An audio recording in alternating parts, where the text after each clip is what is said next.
Hello, I'm Andrew Joseph Keith. This is my channel that generally deals with sculpting stuff, but right now I'm working on trying to convert this old barn that we have on the property into my dream sculpture studio. And so I wanted to do another little vlog, kind of update you with where I'm at with the process and some of the things that I've done recently, and just show some of that work. And so let's go ahead and get into it.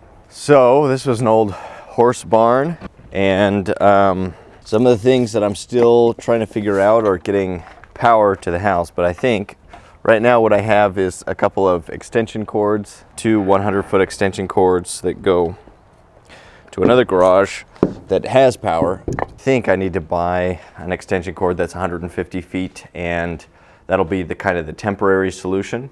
So the temporary solution will be extension cords, and then for a more permanent solution, I'd like to try to go off grid as much as I can. And so that means maybe doing a propane tank with a generator, have its own generator, and trying as best I can to make this kind of an off-grid build. But here you can see where it's at right now. So this area still needs to be cleaned up. I would take down stuff that had rotted from just water damage, and then I would throw that down and then redid a lot of the flooring. A lot of these boards that I use as flooring were on the walls as kind of like a shiplap. It was nice wood, but I still would like the flooring to be a little bit thicker. So I need to do some OSB or plywood still on the second floor. Let me show you guys what I did as far as the windows up here. So just recently I put in some more windows.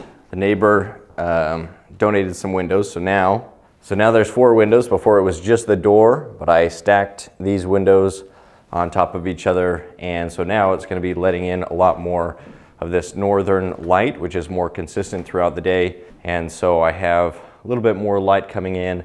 I might still do one more window up here and maybe some windows on the side, though I haven't decided on that. But today I'm going to try to be working on a little bit of the electrical, just so that I can plug in and then have outlets that run somewhat throughout the building, so that we can have power wherever I need it. And I also might I'd like to build a light for the second floor, just one light, a larger kind of soft box. But for now, I'm just gonna be putting some more of these outlets all around. So there was some support beams that ran, every other of these ribs had a support beam that ran a little bit lower, but I raised those up and added additional support beams. You can see this new wood all the way along, so it should be more structurally sound. But I might go and even add some 2x4s that come this way. I need to build a railing and some framing. I might frame out a little room on this side, we'll see, where I could put some stuff for storage or something like that, but I'm not positive yet. Yeah, let me just grab the tripod, and that way I can work on the electrical. And then I'm an artist, but I'm also interested in, some of the political stuff that's going on, so we might even talk politics. So if that upsets you, there's your trigger warning right there. And I might, I'll probably have things that people on both sides will disagree with, which is always good. If you're going to talk politics, you want to say something that everybody disagrees with. That way everybody can have some reason to unfollow, unsubscribe, and stop supporting you as a creator. That's what you want, just to make your audience as small, minuscule as possible. So here I ran some wire already. It's not connected to anything over here, but I just ran it. And so I'm just going to be putting in an electric box over here. But let me set up the camera so I don't have to be holding it the whole time. Okay, so I'm just going to be adding this outlet. Right now the political situation is Trump with a Republican ticket against Kamala. So politically, I don't think it's any secret that I'm conservative leaning. I'm, Republican. If you're a true Republican, then you have a lot of issues with the Republican Party. But I would say that I'm Republican, certainly not Democrat or liberal.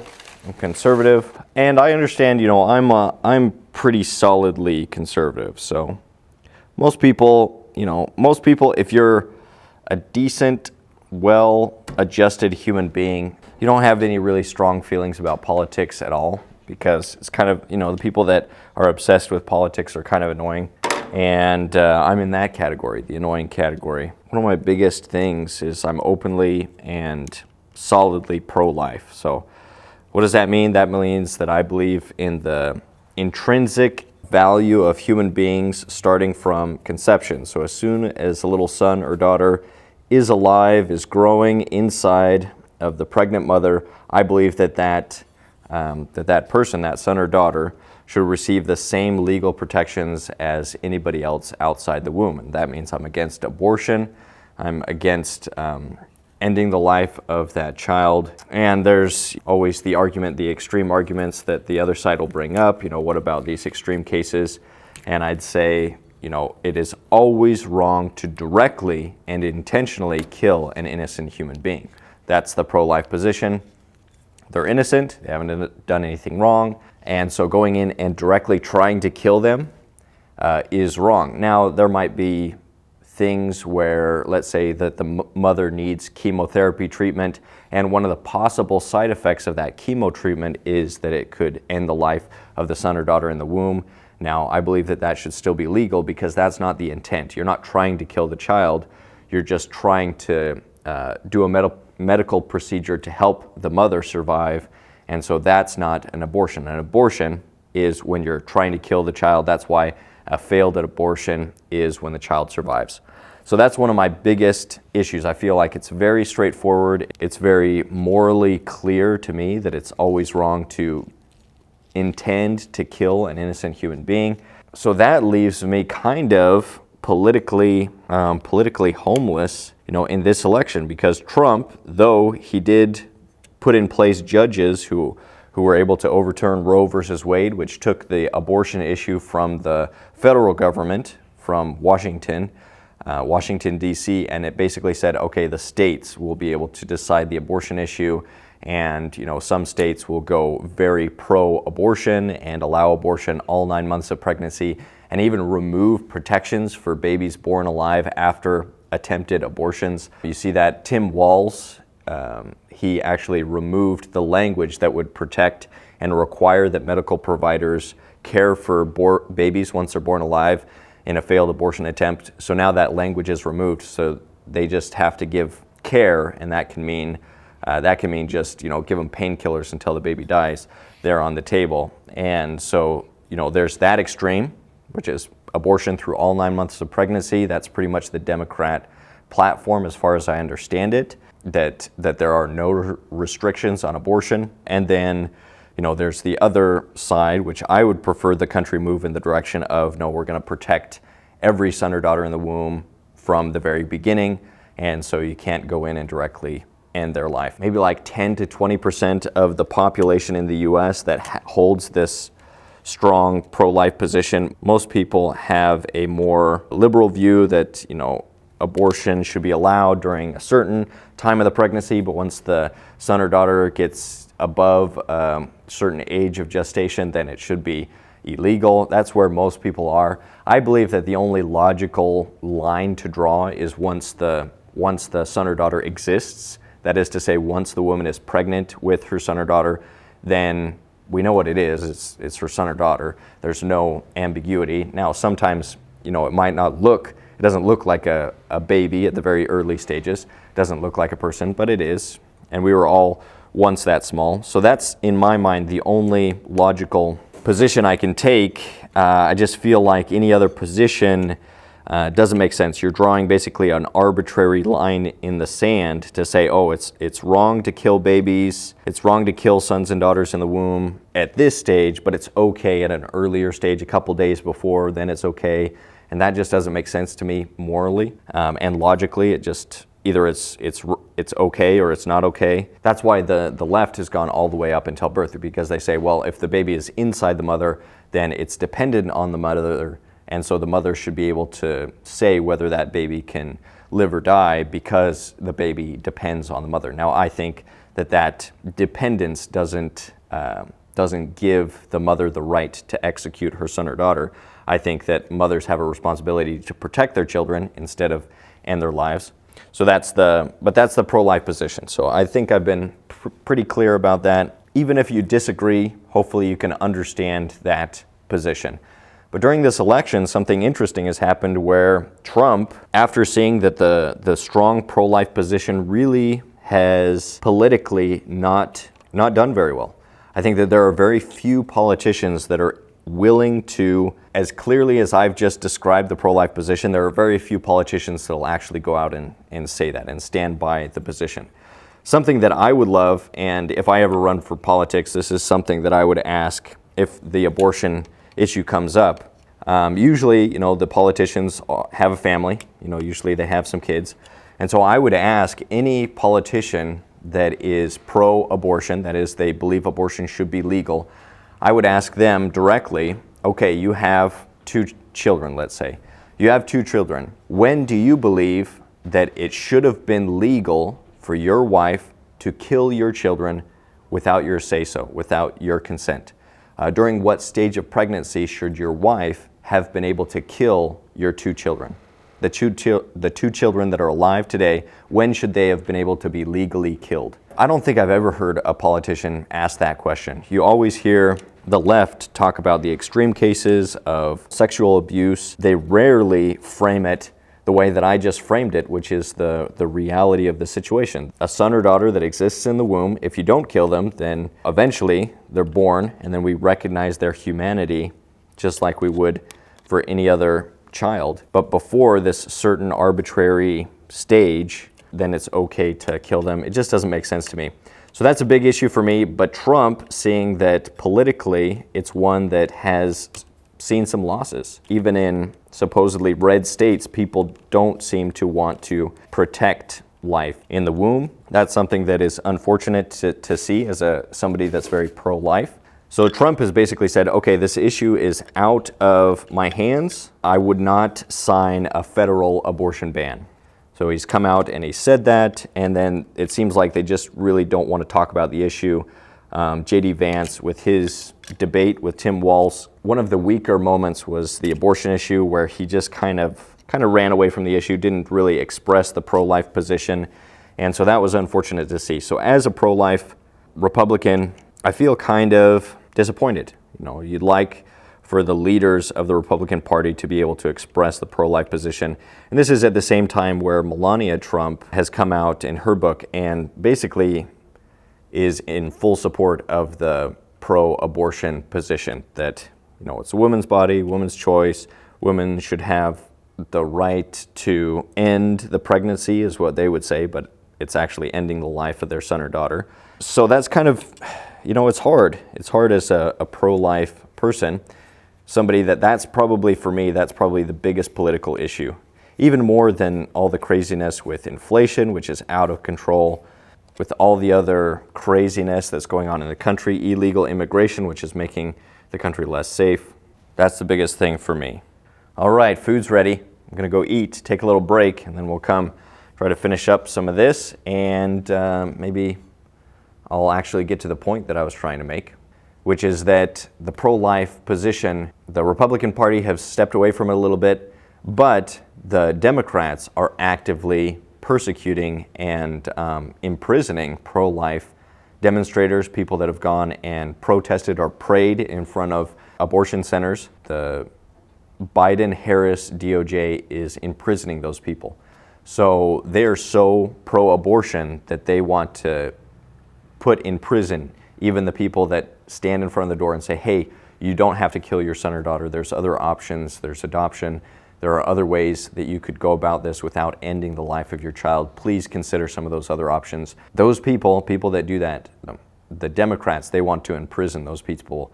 And that's something that if I refuse to vote, I would be supporting that. I would be basically opening the door for the Democrats to come in and persecute those people. Whereas Trump, I know he's not going to throw pro-life demonstrators in prison, peaceful pro-life demonstrators in prison, which is what's happening now under the Democrats. And so I have to say, as a pro-life person, I'm going to vote for Trump, even though he's kind of backstepping on this issue, which is something that I really hate to see. But I just don't see a logical way around the fact that under the Democrats, there's going to be more sons and daughters in the womb killed through abortion. That's basically my position, is that I want to see the most pro-life person get into position as possible. That's Trump right now. He's more pro-life than Kamala, because he's willing to admit that there should be some restrictions. Obviously, I'd like to see a federal ban on abortion to say, you know what, this is a human rights issue. No human has the right to end the life of another innocent human being. And so under the Equal Protection Clause of the Constitution, abortion should be illegal if you just go by the text of what laws are already in place in the Constitution. You shouldn't be able to discriminate based on age. And so I think that that is a pretty straightforward argument and what should happen eventually. Hopefully it will happen. I'll be back. My point was on the abortion issue, which is my number one political issue. Trump is better than the alternative, so the lesser of two evils. And so for that reason, I got to prefer Trump over Kamala for sure on that issue. Some of the other issues that are a big deal in this presidency is, well, let's start with the economy. I think that's the number one where people really feel it. And to be fair to the other side, inflation really started under Trump. Trump, during the COVID madness, he basically turned the reins of the government over to Fauci and the medical establishment, institutions. That was a mistake. And he sent people checks in the mail for not working and encouraged people not to work, to stay at home. So there's less stuff and there's more money going around because he's sending out money for people for not working. And that's always the recipe for inflation. So we have people making less stuff and the government printing more money. Every time that's going to create inflation, because that's what inflation is. Inflation comes from government spending. Nobody else creates money. Businesses don't create money. Spenders don't. We don't. If we did it, then it would be called counterfeit. You'd go to jail. You'd go to federal prison for doing what the federal government is doing, which is just printing, just the money printer go brr. Started under Trump, but then under the Biden administration, they just kind of ramped it up and kept it going. It's just too much government spending. The things that Trump's been saying with like Elon Musk cutting some of the fat of the federal government and going in and seeing where the tax dollars are being spent in a way that's inefficient, which is almost all of them. I'd say 90% of government spending is wasteful to some degree. Putting a stop to that, I think, would be very beneficial and it would bring prices down. Also, Trump increasing energy production by stopping what the federal government's doing by going after people that are producing energy, oil, because they want to switch over to green forms of energy, which are much more expensive. But when you make energy cheaper, either by producing more oil and natural gas, opening up nuclear energy, kind of unleashing that, I think those are much more sustainable forms of energy because they're not dependent on the weather. Wind and solar are more weather dependent, and so they are less reliable by definition. Nuclear and those other forms of energy can be stored a little bit easier. So I have more confidence in Trump to kind of handle that area of the economy. I still don't trust him on cutting spending. He spent like crazy, and a lot of that was COVID, but it's just too much. Every dollar the government spends that's not a necessity for the government's function is theft. You take money from one person that earned it and give it to another person that didn't earn it. That's theft, and theft is wrong. So it's not good to steal, and any money confiscation that the government does that is beyond what is absolutely necessary just to run the government, I think is immoral. So I really hope that Trump kind of reins in out of control government spending. That's my hope. We'll see. We've got that outlet in place. Another big issue seems to be the illegal immigration. That also leans to Trump's favor. If people want to come into the country, then there should be a vetting process. We should make sure that these people are not criminals, that they're not going to make the country actively worse. And so I trust Trump more on that issue as well. And actually getting rid of the people that are in the country that shouldn't be here, that are committing crimes, I think is really important, especially those that are committing crimes in addition to have committed the crime of coming into the country illegally, which is against the law. That's why it's illegal. There's a better chance that Trump will do that effectively. So I'd be curious to know, if you're somebody that's on the other side of the aisle politically, like, why would you choose to vote for Kamala over Trump? Some of the things that I've heard, like they'll bring up January 6th, that they think Trump will try to overthrow the US government. I don't find that very convincing, just because if you're gonna do a coup and overthrow the government, you probably, try to do that through the military, and you certainly, if you're going to do it through the general population, you would certainly encourage them to be armed, and they weren't armed. And you'd think, the Republicans generally are a well-armed percentage of the population, so you'd think if they were going to overthrow the federal government, they would have brought some of those arms to bear, but they didn't, so I don't find that very convincing. And you might be thinking, what does this have to do with sculpture?